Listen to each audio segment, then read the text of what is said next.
So to anyone who's wondering where the Mont Blanc video is, or why this studio is looking a tiny bit different to normal, or why my upload schedule might be a little bit different from now on, hopefully just wait a few days and I'll probably get an update video out answering all these questions and other things regarding the state of the channel.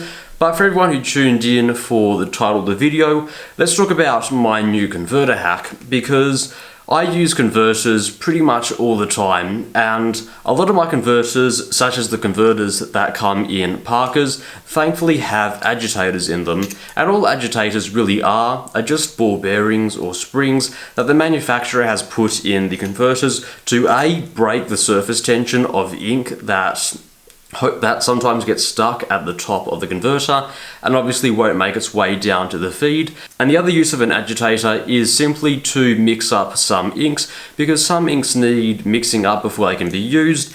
The easiest case to point out is Jehoban 1670, which has suspended magnetic filings in it, which when you mix it up and put the ink onto the page will shimmer up, hence it being called a shimmer ink.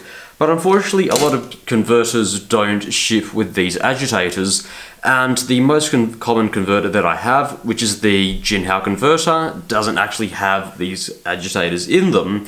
So today I'm just going to show you how I've been adding agitators to my converters. It's a really simple and really affordable hack.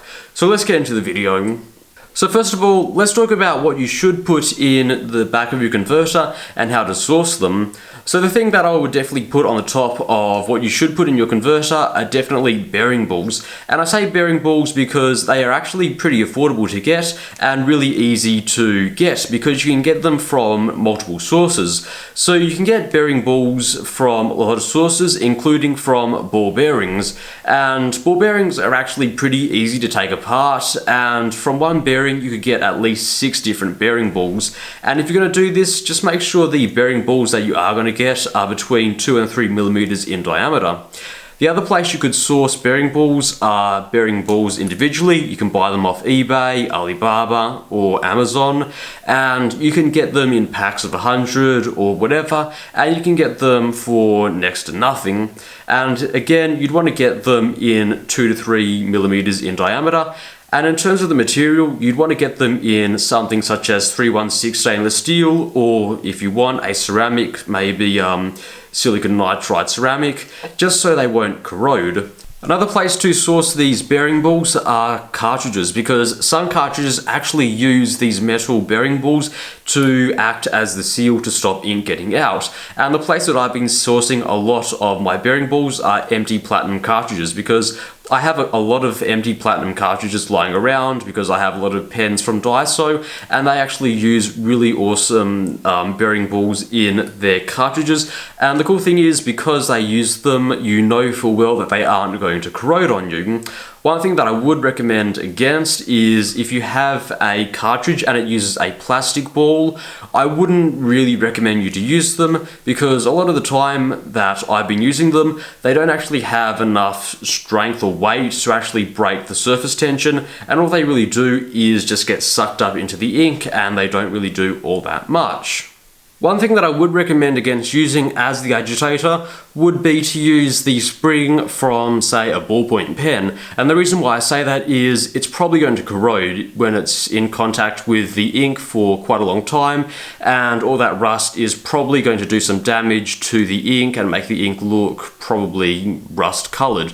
And the reason why I say it's going to corrode is springs don't use stainless steel, they probably use spring steel, and even if it does have a little bit of zinc coating, which does provide some protection, when you do cut the spring down to size, you are going to expose some steel, and that in turn is going to rust.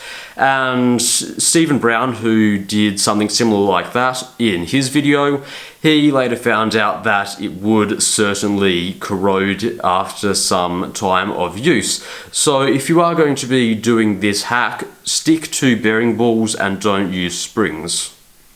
So with all that said, let's get into the modification. So the converter that I'll be modifying today will be the Jinhao Standard International Converter, and this converter comes apart pretty easily.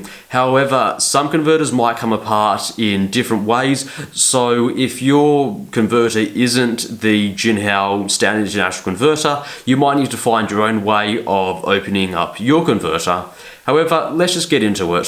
So the first thing that you want to do to open the Jinhao converter is to pull off this metal ring. And it might be a little bit difficult doing it the first time, but no need to resort to pliers because it eventually comes off. With that off, you can simply pull on the piston and the whole mechanism should come out.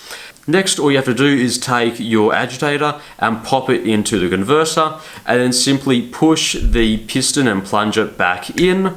And once you have done that, you simply slide the metal ring over the top and push it down to where it originally was.